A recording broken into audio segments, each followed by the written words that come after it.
मित्रों नमस्कार। मैं Neeraj Kumar Srivastava advocate, Varanasi district court UP. मित्रों, आज मैं आपके बीच चैप्टर 7 सीआरपीसी में वर्णित कुछ इम्पोर्टेंट सेक्शन के बारे में चर्चा करने के लिए उपस्थित हुआ हूँ। हम लोग को दैनिक अपने रूटीन वर्क में इनमें से कुछ इम्पोर्टेंट सेक्शन का यूज होता है। चैप्टर 7 जो है, चीज़ों को पेश करने के लिए आदेशिका। कोड को जब आवश्यकता समझ में आवे, 91 जो है, 91 से लेके 105 के बीच यह चैप्टर तो है, चैप्टर 7। इसमें जो है process to compel the production of things, चीज़ों को पेश करने के लिए, विवश करने के लिए आदेशिका। इसमें 91 जो है पहला इम्पोर्टेंट, हम लोग अपने ट्रायल के दौरान ये देखते हैं। 91 की एप्लीकेशन लगा करके किसी भी प्रोसीडिंग के दौरान मजिस्ट्रेट के यहाँ एप्लीकेशन दी जाती है कि साहब पेपर या कोई भी डॉक्यूमेंट किसी के कस्टडी में है उसको कोर्ट में मंगाया जाए। कोर्ट हमेशा अक्सर ये देखा गया है कि एक्यूज साइड की बात को न सुनते हुए कहती है कि आपका जब डिफेंस का टाइम आएगा तो आप एप्लीकेशन डालिएगा। अरे भाई, डिफेंस आएगा 313 में, आज आपको जीरा करनी है, कोई पेपर अगर छूट गया है, हम चाहते हैं कि वो आ जाए, तो न बुलाने पर एक्यूज के राइट का वायलेशन होगा, फंडामेंटल राइट का हनन होगा। ऐसे हमने बताया था एविडेंस एक्ट में section 56, 57, 58 need not to be prove वाला जो चैप्टर है हम लोगों का, यदि आपको कोई नकल मिल जाए, कोई सर्टिफाइड इम्पोर्टेंट पेपर मिल जाए, तो 57 जो सेक्शन हमने बताया था कि जुडिशियल नोटिस आप कोर्ट के सामने डाल सकते हैं, उसको एडमिट करवा सकते हैं। ये एक्सपीरियंस की बात हम बता रहे हैं। निश्चित रूप से कोर्ट लेगी, अगर रिलेवेंट पेपर है उससे तो आप डालिए और वो रिकॉर्ड पर आएगा। एक माध्यम तो वो था। ये है कि रिकॉर्ड को मंगाना, किसी की कस्टडी में है, कोई दस्तावेज है जो आपको नहीं मिल रहा है, पक्की नकल नहीं मिल पा रही, कोर्ट उसको तलब करे, मंगावे, रिकॉर्ड की चीज़ है, आईओ छोड़ दिया है, कुछ भी हो सकता है। 91 इस बात को बताता है। इसमें 123, 124 जो एविडेंस एक्ट में हम लोगों ने पढ़ा था कि शासकीय सरकार की चीज़ें होती हैं, शासकीय सूचना वगैरह है, गजट वगैरह है, जो कि सरकार डिस्क्लोज नहीं करना चाहती है, तो उससे भी संबंधित कुछ अगर ज़रूरत है तो कोर्ट जो है मंगा सकती है। टेलीग्राफ वगैरह के बारे में भी दिया गया है, मतलब जो इम्पोर्टेंट पेपर हैं आप तलब कर सकते हैं। कब? इन्वेस्टिगेशन, इंक्वायरी और ट्रायल, तीनों में। इन्वेस्टिगेशन पुलिस की चीज़ है, चैप्टर 12 एफआईआर से लेके चार्जशीट तक इन्वेस्टिगेशन होता है। और जब चार्ज बनता है, चार्ज बनने तक, बना नहीं बना तब तक के लिए आपकी इंक्वायरी है। इन्वेस्टिगेशन हो गया, इंक्वायरी हो गया, चार्ज बन गया, और जजमेंट तक का जो है आपका ट्रायल माना जाता है। तो तीनों प्रोसीडिंग में कभी भी आप जो है इसको आप सम्मन करा सकते हैं, रिकॉर्ड आप मंगा सकते हैं। इन्वेस्टिगेशन में कहाँ जाएंगे? पुलिस में आईओ के पास जाएंगे, उच्चाधिकारी के पास जाएंगे, अभी तो पुलिस में अगर बात है तो वहाँ जाएंगे। अगर इंक्वायरी आ गई, रिकॉर्ड चार्जशीट आ गई तो कोर्ट में सम्मन करेंगे, कोर्ट मंगवाएंगे, यही ना है। ये है 91 की बात, जो कि इधर 94 से शुरू होता है। बीएनएसएस वगैरह में सेम चीज़ लगभग दिया हुआ है। इसमें आगे जो है 92 है, तार वगैरह के पत्रों के बारे में दिया है कि यदि किसी मजिस्ट्रेट या मुख्य न्याय सेशन न्यायालय, उच्च न्यायालय की राय हो कि डाक तार प्राधिकारी अभिरक्षा में कोई दस्तावेज, पार्सल या चीज़ संहिता के अधीन किसी अन्वेषण, जांच, विचारणा या अन्य कार्यवाही के प्रयोजन के लिए चाहिए, तो मजिस्ट्रेट या न्यायालय यथास्थिति डाक या तार अधिकारी से अपेक्षा कर सकता है। ये टेलीग्राफ वगैरह के विभाग से अगर मंगाना चाहे तो कोर्ट जो है मांग सकती है, मंगा सकती है। 92 इस बात के बारे में कहता है। अब मामला ये आता है कि 91 में आपने एप्लीकेशन दिया, कोर्ट ने आदेश किया, 92 में आदेश किया टेलीग्राफ वगैरह का तार वगैरह पत्र वगैरह के बारे में, और नहीं दे रहा है अधिकारी या कोई वो आदमी नहीं दे रहा है, तब 93 देता है सर्च वारंट फिर जारी हो जाएगा। कोर्ट जो है मजबूर होकर के सर्च वारंट जारी करेगी, वहाँ पे जहाँ पे अमुक स्थान पर चीज़ पड़ी हुई है उसको उठा करके लाया जाए, कोर्ट में पेश किया जाए। ये 93 जो है सर्च वारंट की बात बताता है। वही 91 92 से रिलेटेड जो ऑर्डर किया है उसके बारे में है। ये है 3 चीज़ हम लोगों ने जाना। 94 वो बताता है कि उस स्थान की तलाशी जिसमें चुराई गई संपत्ति हो। सीधे सीधे सेंस मालूम पड़ रहा है कि जहाँ चोरी का सामान रखा है वहाँ सर्च वारंट जारी हो सकता है। कौन करेगा? जिला मजिस्ट्रेट है, फर्स्ट क्लास मजिस्ट्रेट की इत्तला मिलने पर ऐसी जांच के पश्चात जैसी वह आवश्यक समझे या विश्वास करने के कारण कोई स्थान चुराई संपत्ति के विक्रय के लिए आपत्तिजनक वस्तु पर यह धारा लागू होती है। 94 उस स्थान की तलाशी के लिए वारंट की बात करता है।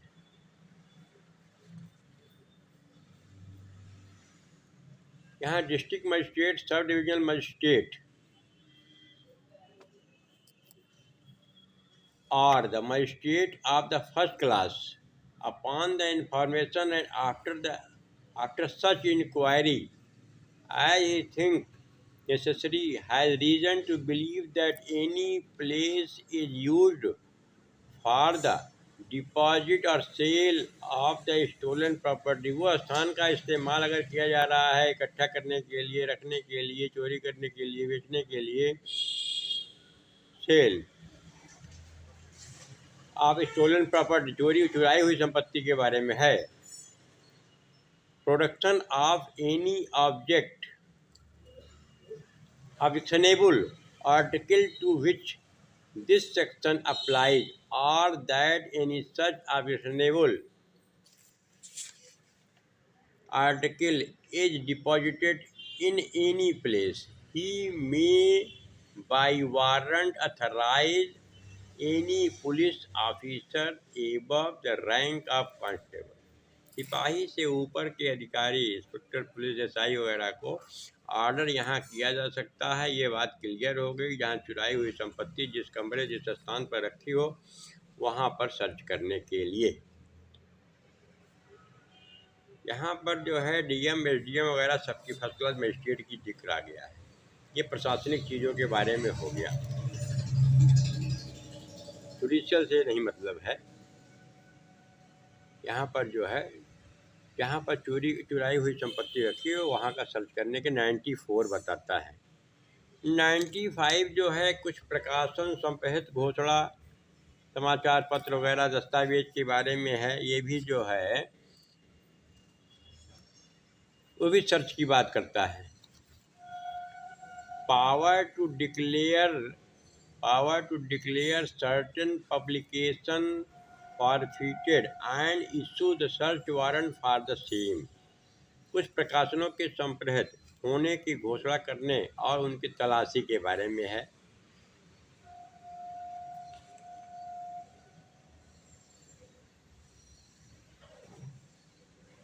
दो 295 आईपीसी वगैरह है। यहाँ कुछ पेपर है, कुछ ऐसा आपत्तिजनक है, उसके सर्च वगैरह के बारे में समाचार पत्र है, पुस्तक है, ये सब चीज़ों के बारे में है, उसको भी सर्च कर सकता है जहाँ सोसाइटी को अफेक्ट डालने वाले हों।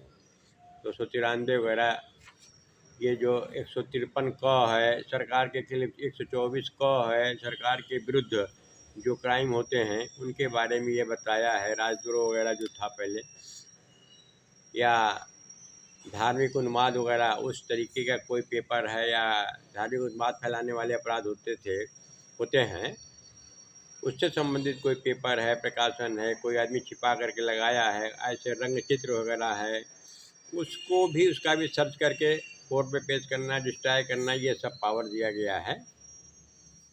इसके बाद 95 प्रकाशन तलाशी हो गया, प्रकाशन संबंधित हो गया। प्रकाशन का मतलब है कि जो आदमी इस टाइप के क्राइम जो राज्य सरकार सरकार के विरुद्ध राष्ट्र विरोधी गतिविधि वाला कोई पेपर हो या धार्मिक उन्माद फैलाने वाला इस टाइप का कोई पेपर वगैरह छपवाया हो, उसकी भी तलाशी ली जाएगी, उसको भी गिरफ्तार किया जाएगा, सम्मान अरेस्ट किया जाएगा, कलेक्ट किया जाएगा। ये है 95 की बात करता है। और 96 एक सामान्य प्रक्रिया है। संप्रहित की घोषणा को अपास्त करने के लिए उच्च न्यायालय में आवेदन। अगर मान लीजिए कि वो यहाँ पर दिया है application to high court to set aside the declaration of the forfeiture, अगर वो संप्रहित कर ली गई है, कब्जे में ले ली गई है, तो उसको जो है उच्च न्यायालय को छोड़ने का पावर के बारे में बताता है 96। हमारे लिए कोई बहुत इंपॉर्टेंट हम लोग के लिए नहीं है। इम्पोर्टेंट में 91 हो गया, 92, 93, 94, 95 हम लोगों ने पढ़ लिया। आगे आता है 97। हम लोग 91 का यूज ज़्यादा करते हैं और 97 आ गया। 97 और 98 दो चीज़ें हैं। 97 में अगर कोई व्यक्ति को परिरुद्ध किया गया है, बांध के रखा गया है, उसकी तलाशी के लिए जुडिशियल कोर्ट आदेश पारित कर सकती है। यहाँ पर देखेंगे तो लिखा हुआ है जिला मजिस्ट्रेट, फर्स्ट क्लास मजिस्ट्रेट परिस्थितियों में परिरुद्ध है जिससे वह परिरोध अपराध की कोटि में आता है तो तलाशी वारंट जारी कर सकता है। वारंट में निर्दिष्ट किया जाता है ऐसे परिरुद्ध व्यक्ति की तलाशी। यहाँ पर जिला मजिस्ट्रेट,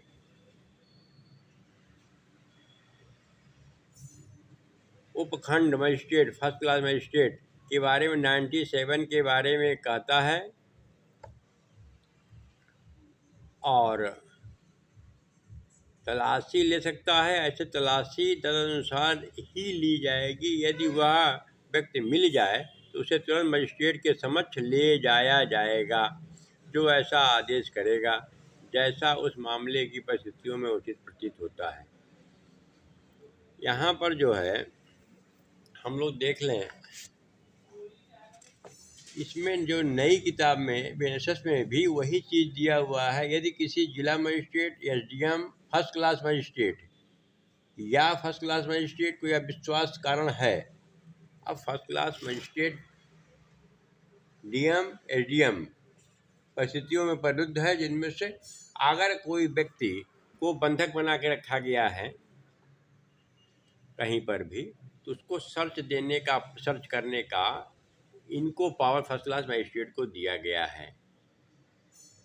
अब जहाँ पर कभी इस पर इंटरप्रिटेशन करने की ज़रूरत है, अगर पुलिस थाने में अगर किसी को बंद कर लिया गया है इल्लीगल ढंग से, उसको जो है मजिस्ट्रेट के सामने पेश नहीं किया जा रहा है, उसके राइट को नहीं बताया जा रहा है, 24 घंटे से ज़्यादा हो गया है, 2-2, 3-3 दिन से बंद किए रहते हैं उस समय के लिए, तो इसमें सीजीएम के यहाँ एप्लीकेशन डाल सकता है, जुडिशल मजिस्ट्रेट के यहाँ भी। क्योंकि अब मामला ये है कि सर्च कराने वाली बात है कि साहब देखिए ये फ़ोटो है, ये वीडियो है, आदमी जो है थाने में बंद है। 97 की एप्लीकेशन आप जुडिशल मजिस्ट्रेट के यहाँ भी पेश कर सकते हैं, इंटरप्रिटेशन समझा करके कोर्ट को। इसमें हालांकि डीएम और एसडीएम फर्स्ट क्लास या फर्स्ट क्लास मजिस्ट्रेट दिया हुआ है, इसमें भी नई बुक में भी आपका जो है फर्स्ट क्लास मजिस्ट्रेट दिया हुआ है। तो डीएम एसडीएम के यहाँ अगर आप जाएंगे तो उसमें वो रिलीफ नहीं मिल पाएगा, अपनी समझ में नहीं आता है। 97 जो है आदमी के बारे में बताया गया, 98 के बारे में स्त्रियों के बारे में, महिलाओं के बारे में कहा गया। किसी महिला को अगर बंधक बना के रखा गया है उसको पेश करने का आदेश जारी कर सकता है, लेकिन वो भी किसी स्त्री या 18 साल से कम की किसी बालिका के किसी विधि विरुद्ध प्रयोजन के लिए अपहृत किए गए या विधि विरुद्ध निरुद्ध रखे गए शपथ पर परिवाद किए जाने की दशा में जहाँ भी जिला मजिस्ट्रेट, एसडीएम है या फर्स्ट क्लास मजिस्ट्रेट है, आदेश कर सकता है। स्त्री हो, किसी स्त्री या 18 साल से कम आयु की बालिका के बारे में ये बताता है। और इस नई बुक में भी किसी भी महिला या किसी बालिका दे दिया है, इसमें केवल इतना ही अंतर है। 18 साल से कम इसमें बताया था 98 में, यहाँ पर बालिका शब्द आ गया। किसी महिला या बालिका के किसी विधि विरुद्ध प्रयोजन के लिए अपहरित किए जाने या विधि विरुद्ध रखे जाने, शपथ पर परिवाद किए जाने पर मजिस्ट्रेट है, डीएम है, एसडीएम है, फैसला मजिस्ट्रेट है, आदेश कर सकता है कि महिला को तुरंत स्वतंत्र किया जाए या वह बालिका उसके माता पिता संरक्षक को वापस भेजी जाए। ये सर्च वारंट आदमी के लिए था, ये महिलाओं और बालिकाओं के लिए ये 91, 97, 98। फिर एक आता है 100 100 जो बंद स्थान पे जो सर्च वारंट तलाशी की बात आती है, इसमें दो जनता के गवाह की बात आती है। 100 है, 103 है, 165। जब फर्ज बनती है रिकवरी वाले मैटर में, तो ये तीनों सेक्शन को दिमाग में बराबर रखना होगा। 100 है, 103 है, 165 है। CRPC की बात बताना। 100 में सर्च कैसे होगी, कैसे जनता के गवाह हों, जनता के गवाह को लेना आवश्यक होगा, नहीं लेते हैं तो क्यों नहीं लेते हैं, क्यों नहीं बुलाया गया, ये अच्छा इम्पोर्टेंट सेक्शन है जिसको कि हम लोगों को दिमाग में रखना चाहिए। इस तरीके से हम लोगों ने चीज़ों को पेश करने 91 का बराबर हम लोग इस्तेमाल करते हैं कि सामान कागज़ मंगवाना हो, पेपर मंगवाना हो तो कोर्ट से हम लोग प्रेयर करते हैं। 91 है। 91 के बाद 96, 97 पुरुष के लिए, 97, 98 सॉरी 98 आदमी के लिए है। कोई अगर परिरुद्ध किया गया है उसको जो है उसको सर्च करने के लिए है। महिलाओं हैं, बालिकाओं के लिए सर्च करने के लिए एप्लीकेशन आप फाइल कर सकते हैं, उसको पेश किया जाएगा। 100 जो है बंद स्थान में भारसाधक अधिकारी तलाशी लेने देंगे। जैसे इसमें जो है किसी का स्थान का मालिक हो वो सर्च करने देगा, नहीं करने देगा तो इसका पुलिस के आदेश का पालन न करने के लिए वो मूल्य बन जाएगा। आप लोगों ने 179 है, 180 है, IPC पढ़ा गया, जिसमें जो है अगर कोई बाधा उत्पन्न करता है पुलिस का तो ये 100 सेक्शन 100 ये इम्पोर्टेंट है। ये रिकवरी के मैटर में भी इम्पोर्टेंट चला जाता है। 100, 103, 165 हम बराबर ये बता रहे हैं। सेक्शन 50 है आपका CRPC है, उसका फंडामेंटल राइट के बारे में जो बताता है। 57 है CRPC, तो 24 घंटे के अंदर पेश करने वाली बात इसमें है। तो इस तरीके से ये जो है हम लोगों ने इम्पोर्टेंट सेक्शन 91 की एप्लीकेशन कैसे फाइल हम लोग करते हैं। 97, 98, 100 का तो ये आपका जो है सर्च वगैरह के बारे में आता है।